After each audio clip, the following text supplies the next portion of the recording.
پہلے ہم نے ایک تجربہ کیا کہ ہم نے کیبنٹ کی جتنی بھی ساری ڈاکومنٹیشن تھی اس کو ہم نے پیپر لیس کیا، لیکن اب شکایات یہ آ رہی ہیں کہ وہاں سے بھی چیزیں لیک ہو رہی ہیں اور وہ نتائج حاصل نہیں کیے جا رہے جو کہ ایکسپیکٹڈ تھے. تو کیا کہیں گے کہ مزید پھر آپ اس کو کرنے جا رہے ہیں؟ تین چیزیں ایک ساتھ ہونے جا رہی ہیں. سب سے پہلے کہ تمام منسٹری کو تقریباً 40 منسٹری جو آٹومیشن پہ چلی جا چکی ہے، لیول 4 پہ کام کر رہی ہے. اس کے بعد دوسرا ٹارگیٹ تھا وہ ہر کیبنٹ کو آٹومیشن کرنا. الحمدللہ پوری کیبنٹ آٹومیشن ہو چکی ہے. اس میں 3 فوائد آ رہے ہیں.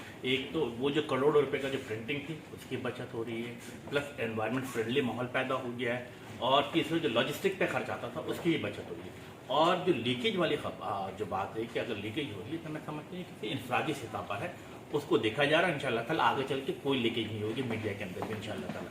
یس، سائبر ایفیشینٹ پارلیمنٹ پہ کام جاری وہ ساری ہے. یہ پریزیڈنٹ آف پاکستان اس کے مطلب جسے کہتے ہیں ان کی نگرانی میں یہ کام ہو رہا ہے، اور ministry of I T front سے اس کو لیڈ کر رہی ہے. انشاءاللہ تعالیٰ آپ دیکھیں گے کہ دسمبر 2022 تک پارلیمنٹ کو بھی پیپر لیس کر دیا جائے گا، اور تمام ٹیبل کے اوپر ٹیبلٹ موجود ہوگا اور لوگ اس سے فائدہ ہو سکیں گے. اچھا سر، صرف پارلیمنٹ کو سائبر ایفیشینٹ کر کے پیپر لیس کیا جائے گا یا ووٹنگ کا سسٹم بھی اسی کے تحت ہوگا؟ اس کو آپ لیگل کور چاہیے ہوگا تو اس کے لیے کوئی ترمیم لانی پڑے گی؟ ہاں دیکھیے، 2 چیزیں ہوگی اس کے اندر. کوشچن آنسر بھی ہوگا، لیجسلیٹو بزنس بھی ہوگا، اسٹینڈنگ کمیٹی کے تمام بزنسز اس پہ ہوں گے، ساتھ ساتھ اٹینڈنس بھی ہوگا، اور یس ووٹنگ کو بھی اس میں لایا جائے گا.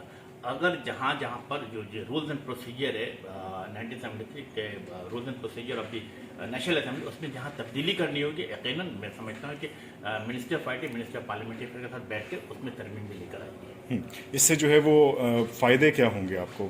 اور بالخصوص اگر ووٹنگ کا اس میں فیچر ڈال دیا جاتا ہے تو پھر وہ جو ہارس ٹریڈنگ اور اس طرح سے جو چیزیں ہیں، خریداری ووٹوں کی اور چھپ کے ووٹ بیلٹ پیپرز کی جو کی جاتی تھی ٹیمپرنگ، وہ ختم ہو جائے گی؟ میں سمجھ 2 چیزیں ہوتی ہیں. نمبر 1 یہ کہ بڑے ٹائمنگ جیسے کسی بھی سسٹم کو جو اڈاپٹ کیا جاتا ہے تو ہماری کیا خواہش ہوتی ہے کہ دونوں سسٹم کو پیرل چلایا جائے. تو ہم پہلے طور پر کیا کہتے ہیں، جسے کہتے ہیں کہ ووٹنگ کے حساب سے لے کر جائیں گے سائبر ایفیشینٹ پارلیمنٹ میں، لیکن ساتھ ساتھ کاؤنٹنگ بھی، فزیکل کاؤنٹنگ بھی ساتھ ساتھ چل رہی ہوگی، اب فزیکل ووٹنگ بھی ہو رہی ہوگی. تو اس سے میں سمجھتا ہوں کہ جو خامیاں کے نظر آئیں گے تو آگے چل کر اس کو دور کر لیا جائے گا. ٹھیک ہے. اب تو سائبر پالیسی بھی آ گئی ہے، تو اس میں مزید کیا ڈیولپمنٹ آئی ہے پالیسی آنے کے بعد اب تک سو فار؟ دیکھیں، میں سمجھتا ہوں کہ پاکستان کی پہلی نیشنل سائبر سیکورٹی پالیسی 1 جسے کہتے ہیں کہ کیبنٹ نے اپروو کر دیا ہے.